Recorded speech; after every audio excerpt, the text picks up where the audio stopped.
you looking for love in 2023? Well, according to a recent survey, singles say they'll be getting more candid and even more intentional about who they'll date and what they want in a relationship this new year. There you go. Local professional matchmaker Camille Kostin from It's Just Lunch in Milwaukee is here to explain. Hey, thank you so much for joining us. Happy New Year. Hey. Happy New Year. How are y'all? Great. Very good. Should we dive right into it? I feel like a lot of people, I don't know if it's New Year's Eve or the fact that Valentine's Day comes up so quick in the new year, true. but I feel like people really go hard when it comes to dating in January. What are you seeing this year in terms of what people are looking for in relationships? Right. And, so what I'm seeing for my clients is that they're being very serious and really intentional about their dating choices. And they were starting to focus on that this past year, but that's really going to continue into 2023.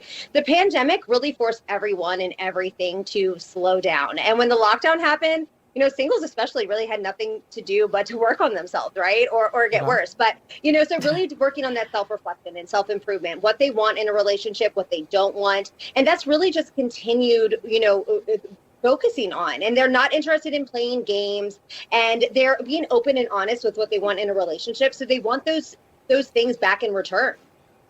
All right. So they want like clear boundaries, you were saying. So give me an example of what that means. Yeah, so the trends that we're going to be seeing, clearer boundaries for one. Communication and boundaries are two of the most important things in any healthy relationship, and that can be new or old.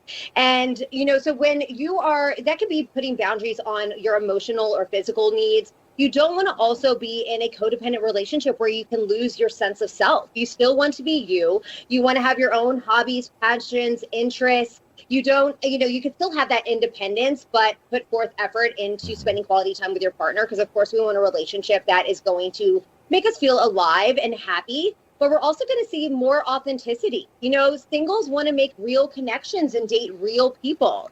Social media has given us a lot of tools and filters to play with, and I think we're all guilty of that, but it's not real. So be authentic to you. Don't put on a show. Be honest and open with what you like, what you don't like, what you believe, what you stand in, and stand for, and be open and honest with what you want in a relationship as well. But also, we're going to see that continued focus on self-care and improvement. Like I mentioned earlier, the lockdown kind of started that, and that self-reflection just has continued.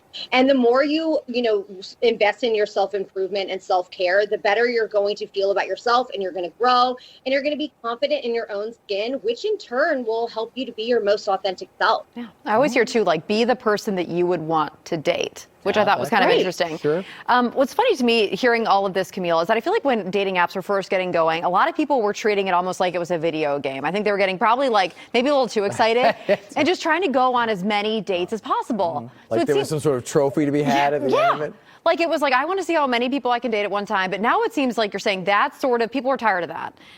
Yeah, well, of course, at first you're like, oh my gosh, it's a total numbers game. I'm having so much fun. And then it can lead to burnout, and also that can lead to where you're running into those games, because you might, have that excited, but your end goal can still be that relationship. But ultimately, you're going to be meeting people that are doing the same, playing that numbers game and playing the field. So if you want a relationship, be upfront with what you're looking for, because if you're not, you're just going to continue that cycle of just going on these dates over and over again and not, getting anything in return. It's just simply playing these games over and over. And what's a good way to, if singles are looking for a fresh start, it's a new year, they want a fresh start in their dating life as well. What are some ways to do that going into 2023?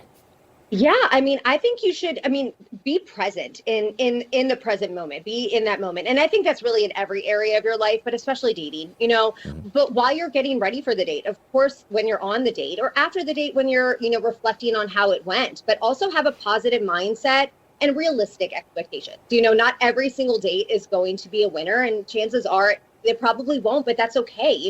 See the value of meeting somebody new and having fun, but also be proactive. Look, if your goal is to get into a relationship for 2023, the only way you won't is if you don't try. So you have to put yourself out there. All right. Nice. There you go. Thank you so much for your advice. Check out It's Just Lunch Milwaukee, and who knows, 2023 might be the big year. Very exciting. I don't know. We'll be back with more Real Milwaukee. You don't have to swipe left.